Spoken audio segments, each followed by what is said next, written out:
Hai, Assalamualaikum. Welcome back to Cik Ega Channel. Okey, ini adalah soalan daripada pelajar cikgu berkaitan dengan poligon. Bagaimana nak melukis poligon hanya menggunakan komposis iaitu jangka lukis dan juga pembaris, ruler. Okey. So, dalam soalan ni, diminta untuk lukis a square with sides of 4 cm. Okey. Yang pertama sekali, okey, awak perlu ada satu garisan iaitu line segment. Okey, lukis sahaja line segment.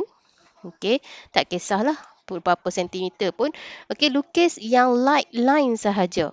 Okey, light tu maksudnya yang layang-layangkan sahaja garisan tu. Okey, kemudian menggunakan compasses. Okey, use compasses ataupun jangka lukis. Ukur 4 cm. Okey, bagaimana nak ukur 4 cm? Okey, letakkan sharp arms tu yang tajam tu. Okey, kemudian bukakan. Okey, sampai kosong. Ataupun cikgu tangan kanan, cikgu gunakan sharp arms letak pada 4. Dan ukur sampai kosong. Pastikan tepat. Ya, pastikan tepat tu. Okey, tepat. 4 cm. Okey, ataupun nak letak sharp arms daripada kosong, ukur sampai 4 cm pun boleh juga. Tak ada masalah. Okey, alright. So, sekarang ni cikgu dah ada 4 cm. Bukaan komposis cikgu sekarang 4 cm.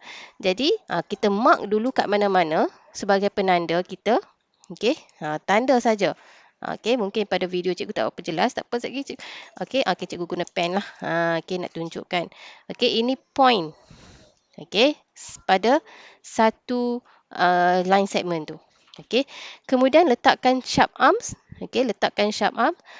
Kemudian, okey, awak tandakan.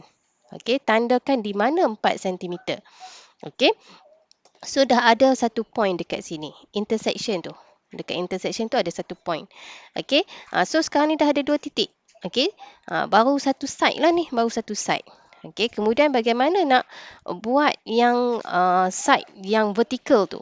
Okey, yang bergerak tu. Okey, jadi masih lagi ukuran 4 cm.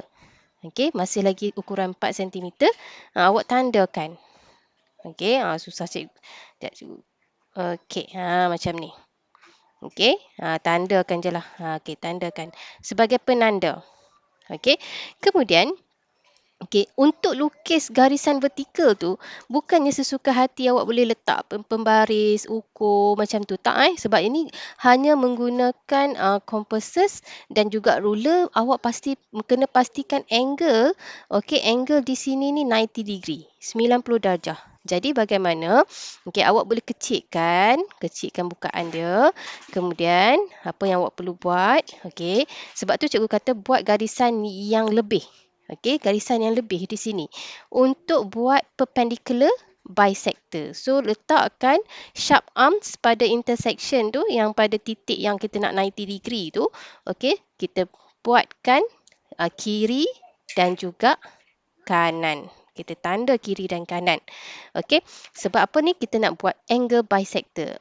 Okey, perpendicular bisector, Perpendicular bisector. Maksudnya kita nak dapatkan garisan yang 90 darjah kat sini. Okey, selepas tu kita boleh bukakan. Okey, tadi kita dah kecilkan kan? Kita bukakan, ikutlah besar mana pun. Letakkan sharp arms itu pada intersection. Kemudian kita tanda di atas. Okey, dan juga letak dekat sharp arms dekat sebelah satu lagi.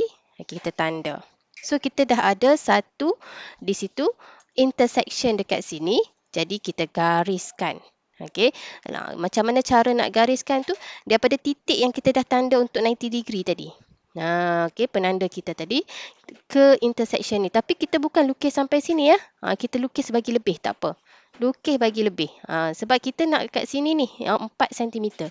Okey, so cikgu tandakan di mana 4 cm. Okey, kat sini 4 cm. Okey, kemudian, okey, sebenarnya ada banyak cara. Okey, satu caranya, okey, yang kita buat 90 degree dekat sini. Dan untuk sebelah lagi satu ni, sama ada kita nak buat 90 degree juga. Kemudian kita garis. Ataupun, kita ukur semula 4 cm. Okey, ukur semula. Tadi kan yang ni ukuran 4 cm. Okey, so kita ukur semula dan kita letakkan.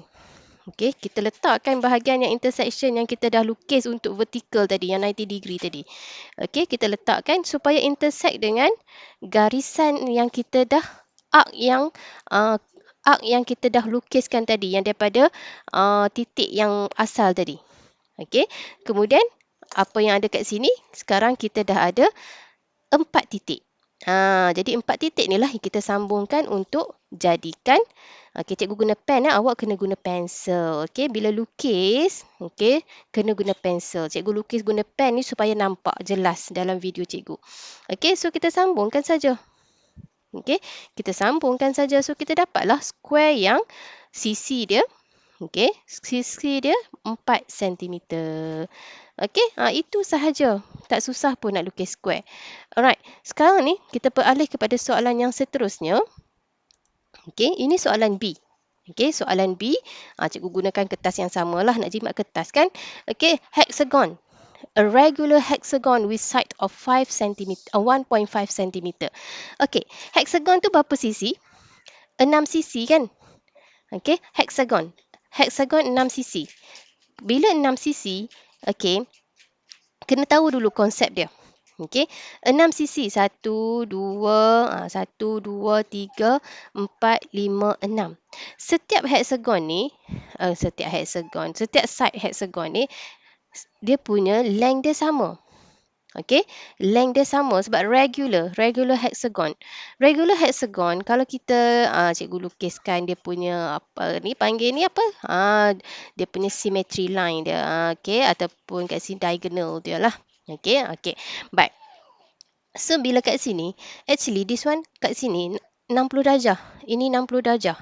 Kat sini pun 60 darjah. Okey, konsepnya dekat sini yang cikgu nak tunjuk. Okey, konsepnya daripada sini. So, kita nak dapatkan yang 1.5 cm. Okey. Baik, cikgu tunjuk salah satu cara bagaimana, okey, kita nak lukis regular hexagon hanya menggunakan circle. Okey, circle kita yang radius berapa? Okey, nanti kita akan lukis circle. Okey, berdasarkan circle ni yang kita akan lukis, hexagon. Jadi radius dia yang ni. Radius dia 1.5 cm. Jadi kita lukis satu circle yang radius dia 1.5 cm. Ukur betul-betul 1.5 cm. Okey, cikgu dekatkan sikit lah supaya nampak. Okey. Alright. So ukur 1.5 cm. Okey, ini 1.5 cm. Okey. So kita buatlah satu titik penanda. Okey, apa nama dia? Center. Okey, center dia. Okey, kemudian kita lukiskan circle. Okey, lukis circle tu hanya like sahaja. Okey, like sahaja. Okey, tak perlu tekan awak punya compasses tu. Okey, kemudian dengan menggunakan bukaan yang sama, masih lagi 1.5 cm. Okey, tadi kita lukis circle dengan radius 1.5 cm. Okey, kita mark sahaja di mana-mana. Okey, letakkan compasses awak. Okey, sharp arms pada circumference. Mana-mana point pun tak apa. Okey, kita mark. Okey, kita mark, buat arc. Okey, kemudian gunakan intersection tu dan masih bukaan yang sama, kita mark. Okey, sampai habis. Okey, sekeliling circle tu. Cikgu pusingkan kertas ni, senang nak lukis kan. Ikut awak lah macam mana awak selesa kan. Okey, so cikgu selesa, cikgu pusing-pusingkan kertas ni. Okey, awak tengok Awak tengok. Okey, yang terakhir akan dia bertemu semula dekat tempat yang cikgu mula. Okey, dia akan jumpa balik tempat yang cikgu mula. Okey, ni semua 1.5 cm.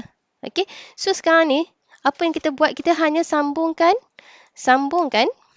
okey, arc yang tempat intersection yang kita dah lukiskan tadi, yang kita dah construct tadi. Okey, so kita sambungkan. Okey, so ini nampak tu bila cikgu ukur. Okey, daripada satu titik ke satu titik arc yang kita dah lukis itu 1.5. Okey, 1.5. Okey, 1.5. Okey, ini yang menunjukkan kita hanya menggunakan compasses and ruler. Okey, untuk construct regular hexagon. Okey. Okey. Actually ada banyak cara. Okey, kalau awak rajin awak search tengok dekat YouTube. Okey, ada banyak cara. Ada cara yang mudah, ada yang cara yang susah ataupun ada cara yang pelbagai cara lah, pelbagai cara untuk draw the hexagon. Okey, construct hexagon. So sekarang ni dah selesai dah soalan yang pertama tadi, kita lukis square yang side dia 4 cm. Okey, ini square. Okey, bila square kena pastikan yang ni 90 degree. Okey, sebab tu tadi kena lukis perpendicular bisector untuk dapatkan 90 degree. Okey, dan kemudian untuk hexagon, hexagon dia nak 1.5 cm. So, kita menggunakan circle. Konsep daripada circle tu, kemudian kita bahagikan circumference tu kepada 6 bahagian. Okey, menggunakan 1.5 cm. Okey, itu sahaja perkongsian cikgu kali ini. Bye. Assalamualaikum.